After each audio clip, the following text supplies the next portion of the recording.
Të nderuar teleshikues, mirë se vini në emisionin tuaj të përditshëm, zgjohuni me ne. Data sot shënon 7 mars dhe ne si çdo ditë tjetër do të kthehemi pas në histori, art dhe kulturë.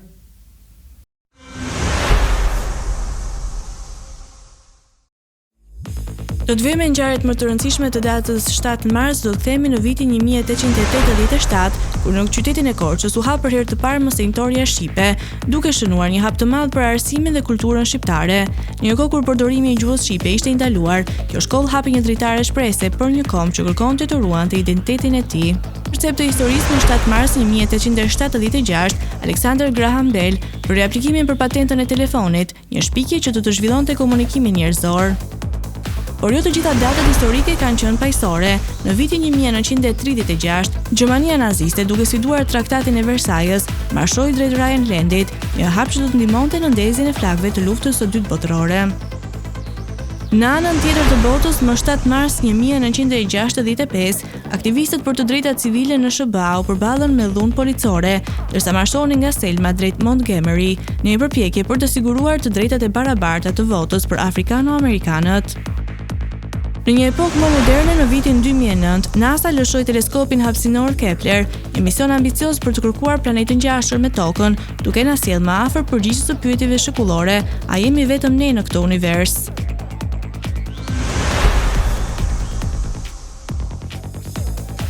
Kjo ditë ka sjellë në jetë gjithashtu njerëz me ndikim të madh në art, shkencë dhe sport. Në vitin 1675, Joseph Niepce, një nga pionerët e fotografisë, u lind në vitin 1975, duke i dhuruar botës një nga shpikjet më të rëndësishme të imazhit. Po në këtë ditë, në vitin 1872, erdhi në jetë Piet Mondrian, artisti holandez që do të bëhej një nga themeluesit e artit abstrakt. Në shekullin e kaluar, në 7 mars 1942, lindi Michael Eisner, njeriu që të udhëhiqte Disneyn drejt epokës së tij moderne. Ndërsa në vitin 1960, sporti tenis u pasurua me Ivan Lendl, një nga lojtarët më të suksesshëm të gjithë kohërave. Dhe më pranë ditëve tona, në vitin 1988, lindi Matthew Flamini, një futbollist francez që përveç se largjum në fushën e lojës, u bë dhe një sipërmarrës i suksesshëm në industrinë ekologjike.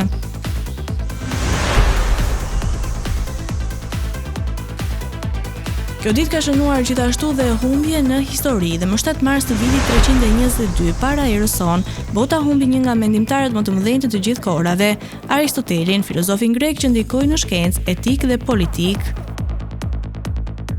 Në vitin 1274 u nda nga jeta Shën Tom Aquini, një nga mendimtarët më të mëdhenj të filozofisë skolastike. Ndërsa në vitin 1932, politika franceze humbi Aristide Briand, një diplomat dhe fitues i çmimit Nobel për paqe. Në vitin 1952 u shua Paramahansa, një mistik indian që solli filozofinë e jogës në Perëndim, duke frymëzuar miliona njerëz. Ndërsa më 7 mars të vitit 2016, industria muzikore i dha lam të mirën George Martin, njeriu që qëndroi para suksesit të Beatles, shpesh i quajtur Beatlesi i pestë.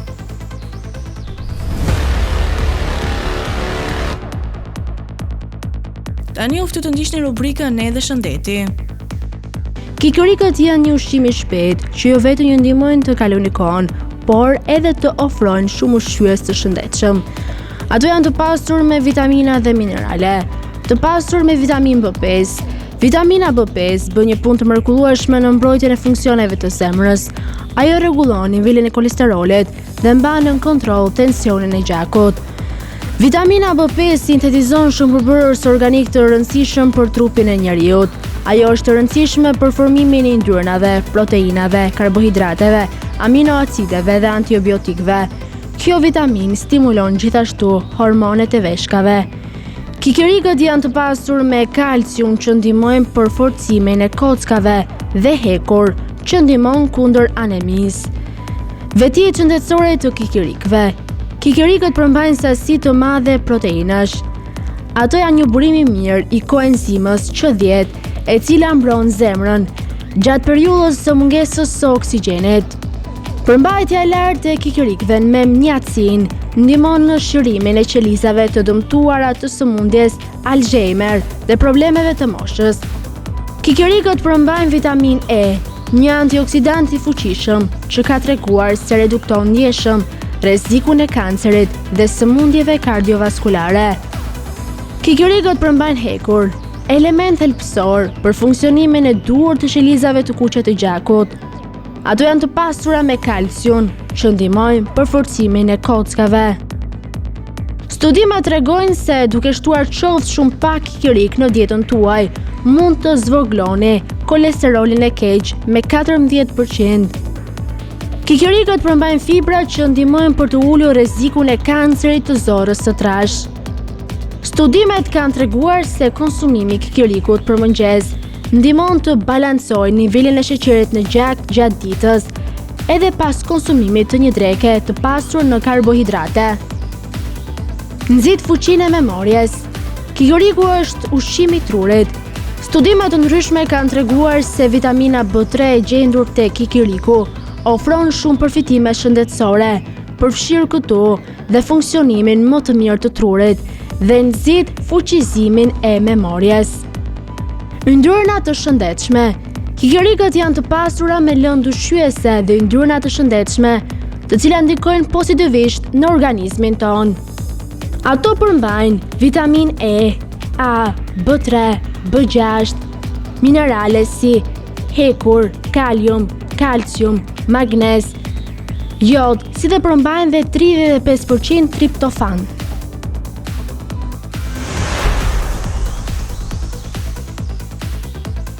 Për biografinë e sotme do të flasim për producentin që i dha tingull Beatlesve. Një ditë pranvere të vitit 1926, më 3 janar në Londër, lindi një djalë që do të ndryshonte përgjithmonë botën e muzikës. Emri i tij ishte George Henry Martin, dhe megjithëse askush në ato kohë nuk mund ta imagjinonte, ai do të bëhej arkitekti i tingullit të një prej grupeve më të mëdha në histori, The Beatles. George u rrit në një familje modeste, por me një dashuri të madhe për muzikën. Si fëmijë, u tërheq nga tingujt e pianos dhe ëndërronte të krijonte muzikë të bukur. Pas luftës së dytë botërore, ai studioi në Guildhall School of Music, u specializua në kompozim dhe orkestrion. Me një talent të spikatur dhe një vëmendje të hollë për detajet, ai e kuptoi shpejt se ardhmja e tij ishte në botën e muzikës. Në vitet 50, George Martin ju bashkua EMI Records dhe filloi të punonte për etiketën e saj Parlophone, fillimisht duke prodhuar muzikë humoristike dhe klasike. Ai kishte një ndjeshmëri të veçantë për eksperimentimin me tingujt dhe orkestrionin, që e bënte atë të dallonte nga producentët e tjerë të kohës. Fati i tij ndryshoi përgjithmonë në vitin 1962, ku një grup i ri nga Liverpool, The Beatles, ju prezantua në studiot e EMI. George Martin nuk ishte fillimisht i bindur për vokalin e tyre, por diçka me energjinë dhe karizmën e grupit e bëri të rrezikonte. Pasi i dëgjoi, ai u pajtua të punonte me ta dhe ky bashkëpunim do rezultonte në një nga historitë më të mëdha të suksesit në muzikë. George Martin nuk ishte vetëm një producent për The Beatles, ai ishte një mentor, një eksperimentues i guximshëm dhe një mik i besuar. Ai ndihmoi të zhvillonin tingullin e tyre duke shtuar elemente orkestrale, efekte të reja dhe inovacione që asaj kohe ishin revolucionare. Ishte ai që solli idenë e përdorimit të instrumenteve klasik në muzikën rock, duke krijuar një sintezë mes botës së muzikës pop dhe asaj simfonike. Kjo e bëri The Beatles jo vetëm një grup të famshëm, por një forcë novatore që e ndryshoi rrjedhën e muzikës moderne. Pas shpërbërjes së grupit në vitin 1970, George Martin vazhdoi të punonte me artistë të tjerë të mëdhenj, duke përfshirë Elton John, Celine Dion, Jeff Beck dhe shumë të tjerë. Ai gjithashtu kompozoi muzikë për filma dhe projekte të ndryshme televizive, duke treguar se talenti i tij shtrihej përtej një grupi të vetëm. Në vitin 1997, ai ishte producenti i versionit The Candle in the Wind të Elton John, kënga dedikuar princeshës Diana, e cila u bë një nga singullat më të shitur të gjithë kohërave.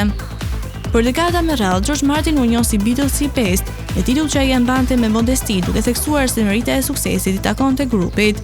Megjithatë, pa vizionin e tij, tingulli i The Beatles nuk do të kishte qenë aq magjik. Ai u largua nga kjo botë më 7 mars të vitit 2016, duke lënë pas një trashëgimi të pashlyeshme në historinë e muzikës.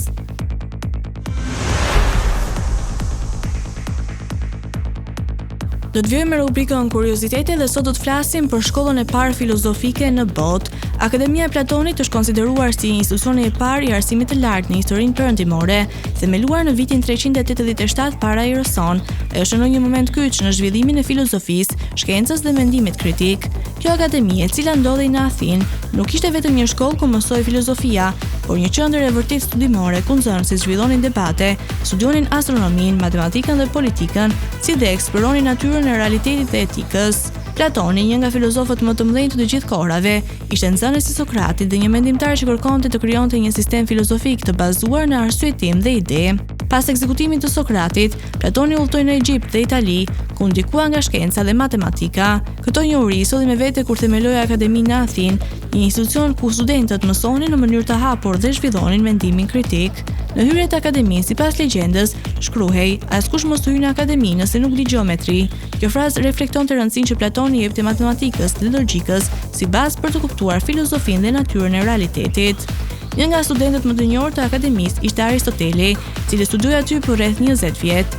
Aristoteli më vonë themeloi shkollën e tij, liceun, dhe krijoi një sistem filozofik që do të ndikonte mendimin perëndimor për shekuj me radhë. Ndërsa Platoni fokusoi tek bota e ideve dhe realiteti metafizik, Aristoteli ishte më praktik dhe i bazuar në vëzhgimin empirik, duke u bërë një nga mendimtarët më të mëdhenj të historisë.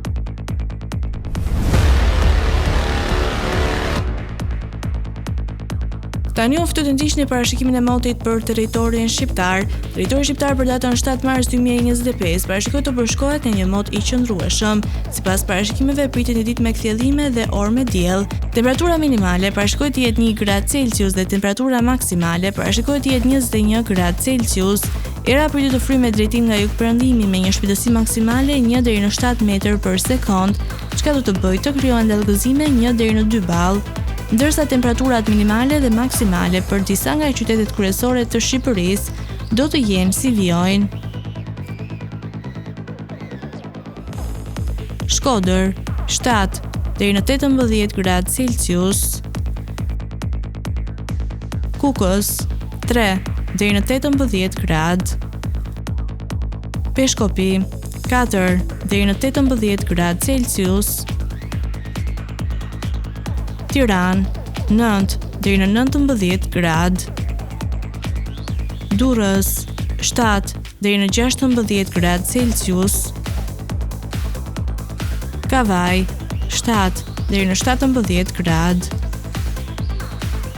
Elbasan 6 deri në 21 gradë Celsius, Berat 10 deri në 19 gradë, Korç 1 deri në 16 gradë Celsius, Vlorë 7 deri në 17 gradë, Gjirokastër 3 deri në 15 gradë, Sarandë 6 deri në 16 gradë Celsius.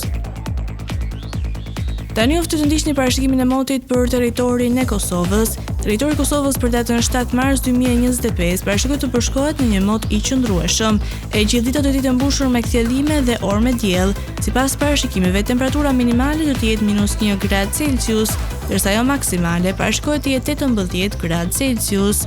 Era do të fryjë kryesisht nga juglindja me një shpejtësi maksimale e cila do të arrijë deri në 8 metra për sekond, ndërsa temperatura minimale dhe maksimale të parashikuara për disa nga qytetet kryesore të Kosovës do të jenë si vijojnë: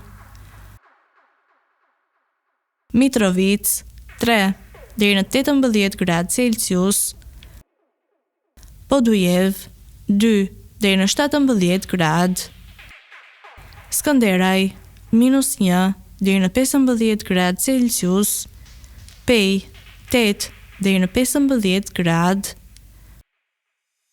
Prishtinë 3 deri në 18 gradë Celsius, Gjakov 5 deri në 18 gradë,